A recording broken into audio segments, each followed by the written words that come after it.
جی آج ہم جو ٹاپک سٹارٹ کرنے جا رہے ہیں وہ ہے توازن ادائیگیاں اور توازن تجارت کا فرق. The difference between balance of trade and balance of payment.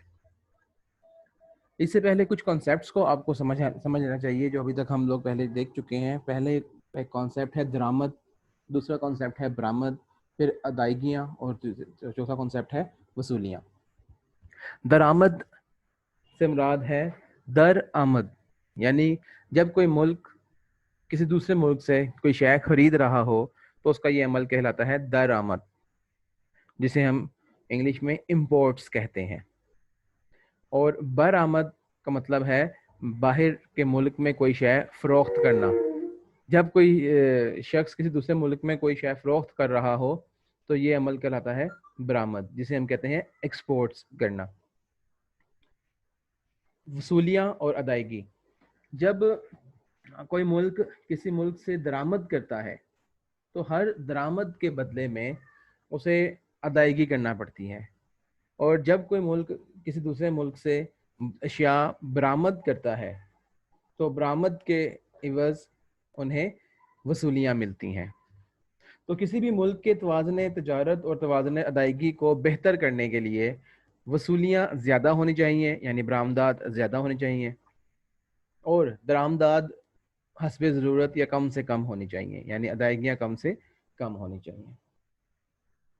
درآمدات, برآمدات, ادائیگی اور وصولی کے کانسیپٹ کو سمجھنے کے بعد اب ہم دیکھتے ہیں کہ توازن تجارت اور توازن ادائیگی میں کیا فرق ہے. توازن تجارت کو ہم کہتے ہیں بیلنس آف ٹریڈ, اور توازن ادائیگی کو ہم کہتے ہیں بیلنس آف پیمنٹس. توازن تجارت جو ہے وہ صرف اور صرف مرئی اشیاء کا توازن ہوتا ہے, جبکہ توازن تجارت میں مرئی اور غیر مرئی دونوں طرح کی اشیاء آتی ہیں.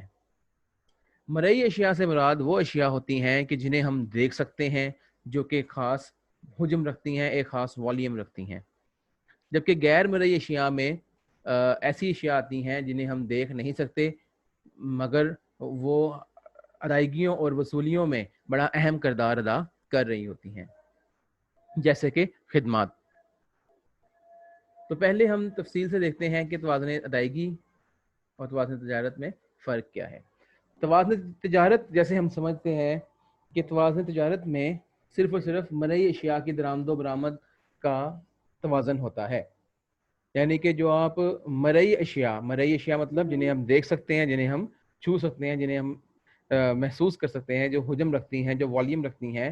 مثلا آپ جو اشیاء منگوا رہے ہیں یا باہر کے ملک میں بیچ رہے ہیں, اس کے عوض جو آپ ادائیگی کر رہے ہیں یا جو آپ وصولی کر رہے ہیں, ان کا جو توازن ہے وہ تو کہلاتا ہے توازن تجارت, بیلنس آف ٹریڈ. جبکہ توازن ادائیگی جو ہے وہ ہوتا ہے مرئی اور غیر مرئی, ویزیبل اینڈ انویزیبل, دونوں طرح کی اشیاء کا توازن. یعنی کہ جو آپ باہر کے ممالک سے کچھ مرئی اشیاء منگوا رہے ہیں یا کچھ غیر مرئی اشیاء منگوا رہے ہیں, یا مرئی اور غیر مرئی اشیاء باہر بھیج رہے ہیں, بیچ رہے ہیں, تو ان درآمدات, برآمدات, ان ادائیگیوں اور وصولیوں کا جو توازن ہوگا وہ کہلاتا ہے توازن ادائیگی. توازن ادائیگی اور توازن تجارت موافق بھی ہو سکتے ہیں اور غیر موافق بھی ہو سکتے ہیں.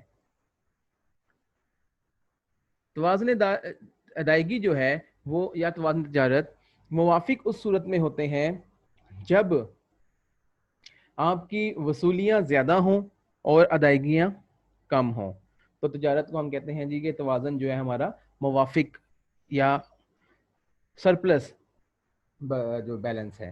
اور اگر آپ کی ادائیگیاں زیادہ ہوں اور وصولیاں کم ہوں, ادائیگیاں زیادہ ہوں اور وصولیاں کم ہوں, تو ایسے میں ہم بیلنس کو کہتے ہیں جی کہ یہ بیلنس ڈیفیسٹ بیلنس ہے, یعنی کہ غیر موافق یا خسارے کا بیلنس ہے ادائیگی کا. ٹھیک ہو گیا جی.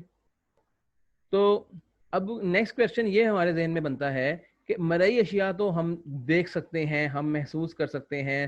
آپ کوئی ہینڈ بیگز منگوا رہے ہیں, آپ کوئی مشینری باہر سے منگوا رہے ہیں یا فروخت کر رہے ہیں, آپ کوئی سبزیاں فروٹس باہر سے منگوا رہے ہیں یا ان کو فروخت کر رہے ہیں, ان کی درآمدات برآمدات, یہ تمام اشیاء ہوتی ہیں مرئی اشیاء. اب کوشچن ارائزز کہ غیر مرئی اشیاء کون سی ہیں, انویزیبل آئٹمس کون کون سی ہیں جن پر ہم خرچہ کر رہے ہوتے ہیں. تو جہاں تک غیر مرئی اشیاء کی بات ہے جی دیکھیں مرئی اشیاء میں تو آپ کی مشینیں, آپ کے آلات, آپ کے فرنیچر, آپ کے سائیکل, آپ کے گندم, آپ کے چاول, آپ کا لیدر, جو چیزیں بھی آپ درآمد کر رہے ہیں یا برآمد کر رہے ہیں وہ تو تمام مرئی اشیاء میں آ جاتی ہیں. غیر مرئی اشیاء میں آتی ہیں خدمات, یعنی وہ خدمات کہ جن کے عوض آپ کا ملک دوسرے ملک سے وصولیاں بھی کر رہا ہوتا ہے یا آپ کے ملک سے دوسرے ملک کو ادائیگیاں بھی ہو رہی ہوتی ہیں. ان خدمات کا جو لین دین ہے ان کا توازن غیر مرئی اشیاء کا توازن ہوتا ہے. غیر مرئی اشیاء میں کچھ ایگزامپلز ہم دیکھ سکتے ہیں, جیسا کہ بین الاقوامی بیمہ کمپنیاں. دیکھیں جب بھی یا جہاز ران کمپنیاں جب بھی آپ کوئی مال درآمد یا برآمد کر رہے ہوتے ہیں تو اس کو ایک ملک سے دوسرے ملک تک پہنچانے کے لیے آپ کو مختلف شپمنٹ کمپنیز سے سہارا لینا پڑتا ہے. جب بھی آپ شپمنٹ بھیجتے ہیں, کنٹینرز بھیجتے ہیں جہاز کے ذریعے, بحری جہاز کے ذریعے, تو وہ ایک تو ان کمپنیوں کو آپ کرایہ ادا کرتے ہیں, وہ جو کرایہ ہے وہ غیر مرئی اشیاء ہے, آپ کرایہ دیکھ نہیں سکتے. اسی طرح جب آپ مال بھیج رہے ہوتے ہیں تو آپ عام طور پر اپنے مال کی انشورنس بھی کروایا کرتے ہیں, بیمہ کروایا کرتے ہیں. تو جو آپ بیمہ کمپنیوں کو پیسہ ادا کرتے ہیں وہ بھی آپ کی ادائیگی ہوتی ہے. تو جب آپ جہاز ران کمپنیوں کو یا بیمہ کمپنیوں کو ادائیگی کریں تو وہ آپ کے ملک کے زر مبادلہ میں سے ادائیگی ہو جاتی ہے. ٹھیک ہو گیا, بدلے میں آپ کو ملتی ہے بیمہ کی سہولت یا چیز کے ایک جگہ سے دوسری جگہ منتقل کرنے کی سہولت. ٹھیک ہو گیا.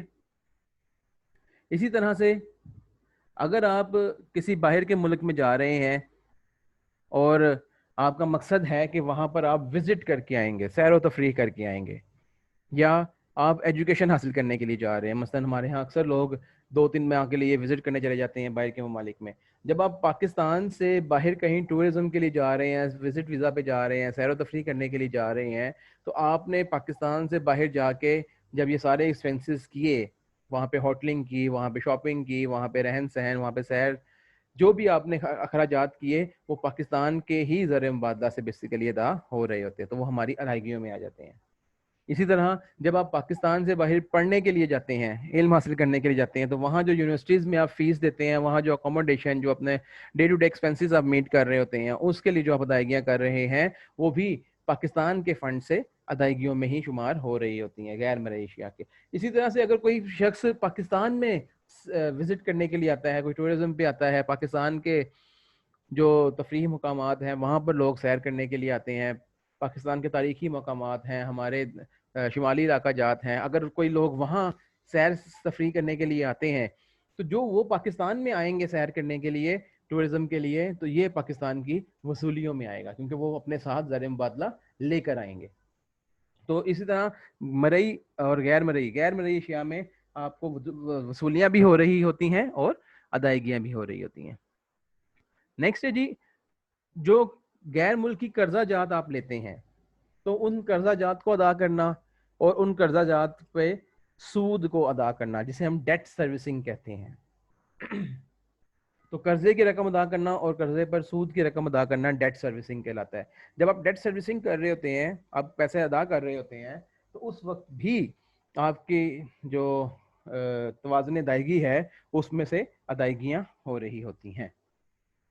اسی طرح سے کوئی سیاسی اور مذہبی امور پر اٹھنے والے اخراجات ہیں, یہ بھی آپ ایکسپینس کر لیتے ہیں مگر آپ کو چیز نہیں ملتی بلکہ خدمت ہی بدلے میں مل رہی ہوتی ہے. اسی طرح سے پاکستانی افرادی قوت کو منتقل کردہ رقوم. دیکھیں جب آپ ریمیٹنسز بھیجتے ہیں تو ریمیٹنسز بھی صرف ادائیگیاں یا وصولیاں آ رہی ہوتی ہیں, پیسے آ رہے ہوتے ہیں, پیسے جا رہے ہوتے ہیں. ریمیٹنسز ہوتے ہیں بیسیکلی جو پاکستان سے باہر لوگ کام کر رہے ہیں, وہ پاکستان میں جب اپنے دوستوں کو, اپنے عزیز و اقارب کو, اپنے گھر والوں کو جو پیسہ بھیجتے ہیں اسے ہم کہتے ہیں ریمیٹنس. تو کسی بھی ملک کے لیے ریمیٹنس ایک اچھی علامت ہوتی ہے کیونکہ ہماری وصولیوں میں ریمیٹنس آتا ہے.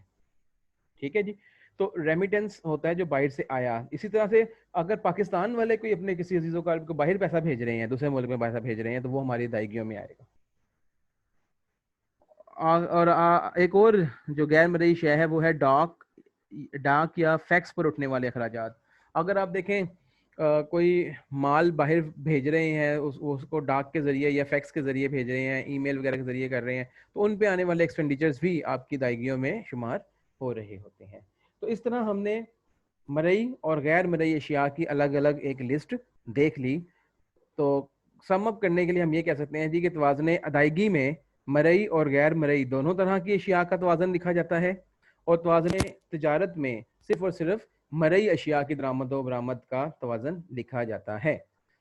ٹھیک ہو گیا جی. جہاں تک آئی ایم ایف کی شرائط کے مطابق، ان کی ڈائریکشنز کے مطابق تیار کردہ توازن ادائیگی کی ہم ڈیٹیل کی بات کرتے ہیں تو اس کو دو حصوں میں تقسیم کیا جاتا ہے. ایک ہوتا ہے حساب رواں یعنی کرنٹ اکاؤنٹ بیلنس، اور دوسرا ہوتا ہے حساب سرمایہ یعنی کیپٹل اکاؤنٹ بیلنس.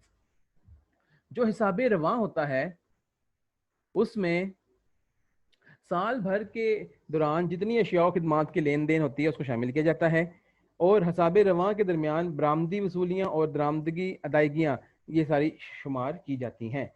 جو حساب رواں ہے یعنی کرنٹ اکاؤنٹ ہے، اس میں ہم مرئی اشیاء کی درآمد و برآمدات کو درج کرتے ہیں. اسی طرح حساب رواں میں غیر مرئی اشیاء کی درآمد و برآمدات درج کی جاتی ہیں. نقل و حمل کے اخراجات اس میں درج کیے جاتے ہیں. جنگی سامان کی خرید و فروخت وغیرہ اگر آپ نے کوئی کی ہے تو وہ بھی حساب رواں میں لکھی جاتی ہے. اگر آپ کو کوئی گفٹس ملے ہیں، کوئی گرانٹس ملی ہیں، کوئی لونز وغیرہ ہیں، جو پیسے آئے ہیں وہ بھی یا گئے ہیں وہ بھی اس حساب رواں میں لکھا جاتا ہے. ٹھیک ہو گیا جی. اور جبکہ اس کے ساتھ جو حساب سرمایہ ہے یعنی کہ کیپٹل اکاؤنٹ ہے، کیپٹل اکاؤنٹ میں آپ کے سال بھر میں ملک کے اندرون ملک جتنی بھی حرکت یا بیرون ملک جتنی بھی انخلا ہوئی ہے وہ تمام کو شامل کیا جاتا ہے، یعنی کہ جتنا پورے سال میں پیسہ آیا ہے یا کتنا پاکستان سے گیا ہے. اس میں آپ کو ایک چیز دھیان رکھنی پڑتی ہے کہ اگر ہمارے کرنٹ اکاؤنٹ میں کسی قسم کا ڈیفیسٹ ہو جائے تو کرنٹ اکاؤنٹ کے ڈیفیسٹ کو کیپٹل اکاؤنٹ کی مدد سے پورا کیا جاتا ہے. ٹھیک ہو گیا جی. تو کیپٹل اکاؤنٹ میں عام طور پر جو غیر ملکی قرضے ہیں، غیر ملکی سرمایہ کاری ہے، غیر ملکی گرانٹس ہیں، غیر ملکی گفٹس ہیں، غیر ملکی امداد ہیں، وہ چیزیں جو ہے وہ کیپٹل اکاؤنٹ میں درج ہوتی ہیں. تو یہ تھا ہمارا topic regarding the difference between balance of trade and balance of payment.